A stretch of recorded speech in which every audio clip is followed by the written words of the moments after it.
रवैया।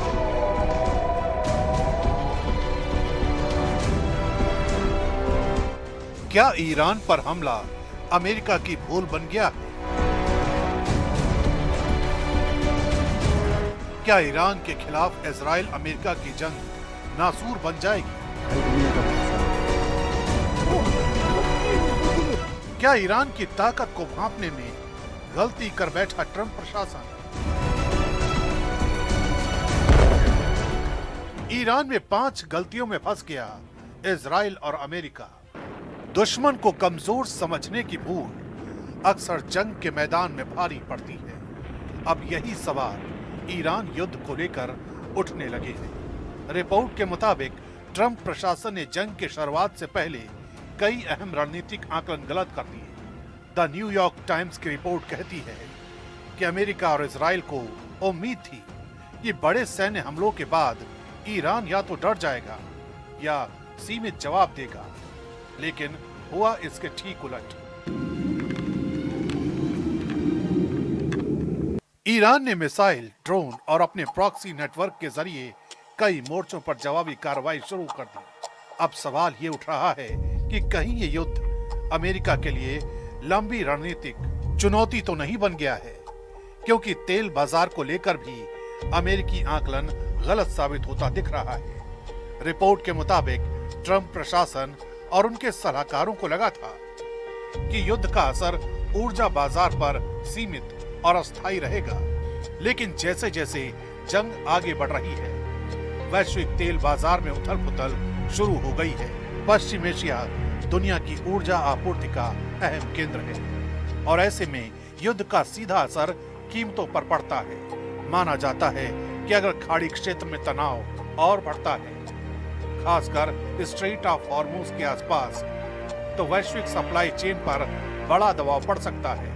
यही वजह है कि अब सवाल ये उठने लगा है कि कहीं ये युद्ध सिर्फ सैन्य नहीं बल्कि वैश्विक आर्थिक संकट का कारण तो नहीं बन जाएगा। अमेरिकी रणनीति की तीसरी बड़ी कमजोरी स्ट्रेट ऑफ हॉर्मुज को लेकर सामने आई है। रिपोर्ट बताती है कि अमेरिकी योजना में यह मान लिया गया था कि ईरान वैश्विक तेल आपूर्ति को बाधित करने जैसा कदम नहीं उठाएगा, लेकिन हालात कुछ और ही इशारा कर रहे हैं।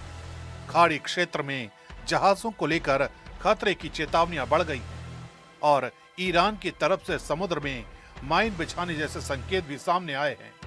दुनिया के बड़े हिस्से का कच्चा तेल इसी समुद्री रास्ते से गुजरता है।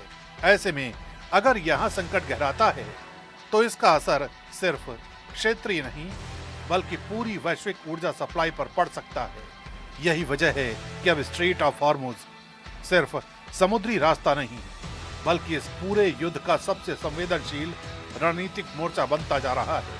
अमेरिकी रणनीति की चौथी बड़ी गलती रेजिम चेंज को लेकर भी बताई जा रही है। दावा है कि ट्रंप प्रशासन को उम्मीद थी कि बड़े सैन्य हमलों के बाद ईरान की सत्ता तेजी से कमजोर पड़ जाएगी।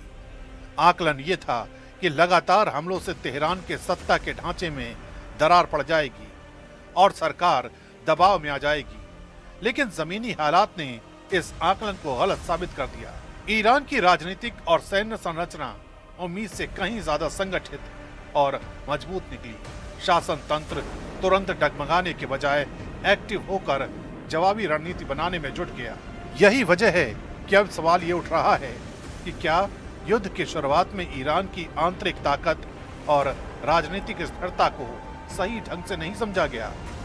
लेकिन अमेरिका की गलतियों की कहानी यहीं तक नहीं थमती। द न्यूयॉर्क टाइम्स की रिपोर्ट के मुताबिक 5वीं गलती थी एग्जिट स्ट्रेटेजी, यानी जंग शुरू करने की रणनीति तो थी लेकिन इसे खत्म करने का रास्ता साफ नहीं था। अब यही सवाल अमेरिका के भीतर भी उठने लगे हैं कि अगर संघर्ष लंबा खिंचता है तो उससे बाहर निकलने का रास्ता क्या होगा। और युद्ध को लेकर इस वक्त ताजा स्थिति क्या बनी हुई है, क्या बड़ा अपडेट है, इसको जानने के लिए चलते वॉर रूम, जहां मेरी सहयोगी मोनिका ठाकुर मौजूद है। मोनिका, तो देखिए, ईरान की तरफ से लगातार प्रहार किए जा रहे हैं, लेकिन वॉर रूम में हम बात करेंगे ईरान के उस ड्रोन की जो इजरायल और अमेरिका का सिरदर्द बना हुआ है। शाहिद 136 ड्रोन के बारे में हम आपको बताते हैं। बेहद घातक ड्रोन इसे कहा जाता है। देखिए, लॉन्ग रेंज यानी कि लंबी दूरी का यह आत्मघाती ड्रोन है। लक्ष्य पर टकराकर विस्फोट करता है और इसकी कम कीमत, लंबी रेंज इसकी सबसे बड़ी ताकत बताई जा रही है। देखिए, सस्ती कीमत ने शायद 136 को गेम चेंजर इस युद्ध में बना दिया। ईरान की ताकत इसे कहा जाता है। इसकी लंबाई की अगर हम बात कर लेते हैं तो 3.5 मीटर इसकी लंबाई है, चौड़ाई 2.5 मीटर, वजन की बात कर लेते हैं 200 किलोग्राम है। अधिकतम रफ्तार, बेहद फुर्ती के साथ अटैक करता है। 185 किलोमीटर प्रति घंटे की रफ्तार से आगे बढ़ता है। इसकी रेंज 2000 किलोमीटर से लेकर 25,000 किलोमीटर तक की है। तो देखिए, रेंज कितनी बड़ी और कितना घातक ये हो सकता है। वॉरहेड क्षमता है 30 से 50 किलो। जीपीएस और आईएनएस नेविगेशन सिस्टम इसमें इनबिल्ट है। ड्रोन ट्रक से लॉन्च होते हैं और इस बीच आपको ये भी बता दें कि 4000 मीटर की ऊंचाई तक ये उड़ान भरते हैं। इसीलिए ईरान की ये सबसे बड़ी ताकत बताई जा रही है।